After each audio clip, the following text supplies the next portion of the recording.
ನಿನ್ನೆ ಅಧಿವೇಶನ ಪ್ರಾರಂಭ ಆದಾಗ ಅಗಲಿದ ಗಣ್ಯರಿಗೆ ಸಂತಾಪ ಸೂಚಿಸುವುದಕ್ಕೆ ಈ ಅಧಿವೇಶನ ಸಾಕ್ಷಿಯಾಯಿತು. ಇವತ್ತು ಎರಡನೇ ದಿನ.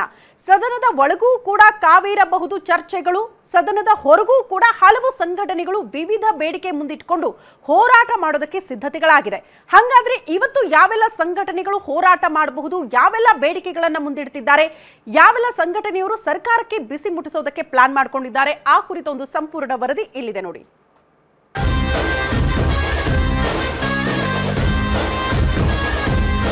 ಬೆಳಗಾವಿಯ ಸುವರ್ಣಸೌಧದಲ್ಲಿ ನಡೀತಾ ಇರುವ ಚಳಿಗಾಲದ ಅಧಿವೇಶನ ಇಂದಿನಿಂದ ರಂಗೇರಲಿದೆ. ಇಂದಿನಿಂದ ಅಸಲಿ ಕಲಾಪಗಳು ನಡೆಯಲಿದ್ದು ಉತ್ತರ ಕರ್ನಾಟಕ ಭಾಗದ ಸಮಸ್ಯೆಗಳ ಮೇಲೆ ಬೆಳಕು ಚೆಲ್ಲಲಿದೆ. ಬೆಳಗಾವಿಯಲ್ಲಿ ಇದುವರೆಗೂ 18 ಅಧಿವೇಶನಗಳು ನಡೆದಿದೆ. ಆದರೆ ಉತ್ತರ ಕರ್ನಾಟಕ ಭಾಗದ ಜನರ ರೈತರ ಸಮಸ್ಯೆಗಳಿಗೆ ಪರಿಹಾರ ಸಿಕ್ಕಿಲ್ಲ. ಈ ಭಾಗದ ಜನರ ಆಗ್ರಹ ಕೂಡ ಅದೇ ಆಗಿದೆ. ಇದೆಲ್ಲದರ ನಡುವೆ ಸಾಕಷ್ಟು ಬೇಡಿಕೆ ಇಟ್ಕೊಂಡು ವಿವಿಧ ಸಂಘಟನೆಯವರು ಪ್ರತಿಭಟನೆ ಮಾಡುವ ಮೂಲಕ ಸರ್ಕಾರಕ್ಕೆ ಬಿಸಿ ಮುಟ್ಟಿಸಲು ಮುಂದಾಗಿದೆ. ಇಂದಿನ ಅಧಿವೇಶನದ ನಡುವೆ 8 ಸಂಘಟನೆಗಳು ಸರ್ಕಾರದ ವಿರುದ್ಧ ಪ್ರತಿಭಟನೆ ನಡೆಸಲಿದೆ.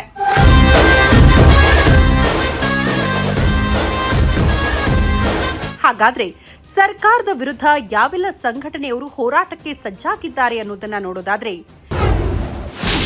ಕರ್ನಾಟಕ ರಾಜ್ಯ ರೈತ ಸಂಘ ಹಾಗೂ ಹಸಿರು ಸೇನೆ, ಮುಂಡರಗಿ ಪಟ್ಟಣದ ನಾಗರಿಕ ಹೋರಾಟ ಸಮಿತಿ, ಕರ್ನಾಟಕ ರಾಜ್ಯ ಪ್ರೌಢಶಾಲಾ ಸಂಸ್ಕೃತ ಅಧ್ಯಾಪಕರ ಸಂಘ, ಕರ್ನಾಟಕ ರಾಷ್ಟ್ರ ಸಮಿತಿ ಪಕ್ಷ ಬೆಳಗಾವಿ, ನೇಗಿಲಯೋಗಿ ರೈತ ಸೇವಾ ಸಂಘ, all India United trade union centre Bengaluru, Karnataka ರಾಜ್ಯ ಗ್ರಾಮ ಪಂಚಾಯಿತಿ ಸದಸ್ಯರ ಮಹಾ ಒಕ್ಕೂಟ ಬೆಂಗಳೂರು, ಉತ್ತರ ಕರ್ನಾಟಕ ಮಡಿವಾಳರ ಸಂಘ ಬಾಗಲಕೋಟೆ.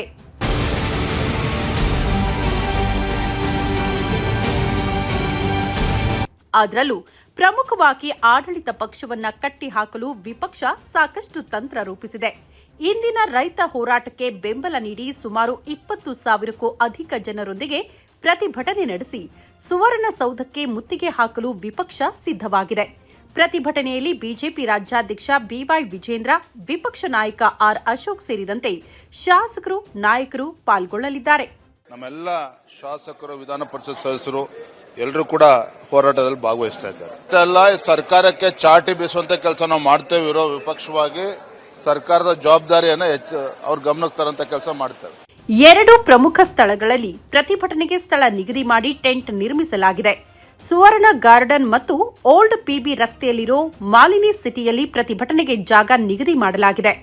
ಈವರೆಗೂ 84ಕ್ಕೂ ಅಧಿಕ ವಿವಿಧ ಸಂಘಟನೆಯವರು ಪ್ರತಿಭಟನೆಗೆ ಅರ್ಜಿ ಸಲ್ಲಿಸಿದ್ದಾರೆ.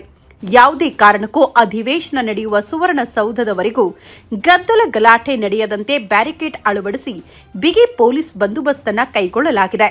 ಒಟ್ಟಾರೆ ವಾಡಿಕೆಯಂತೆ ಈ ವರ್ಷ ಕೂಡ ಬೆಳಗಾವಿಯಲ್ಲಿ ಚಳಿಗಾಲದ ಅಧಿವೇಶನ ಶುರುವಾಗಿದೆ. ಈ ಬಾರಿಯಾದರೂ ಉತ್ತರ ಕರ್ನಾಟಕದ ಸಮಸ್ಯೆಗಳ ಕುರಿತು ಚರ್ಚೆ ಆಗುತ್ತಾ? ಕೇವಲ ಆರೋಪ ಪ್ರತ್ಯಾರೋಪದ ಮೂಲಕ ಕಾಟಾಚಾರಕ್ಕೆ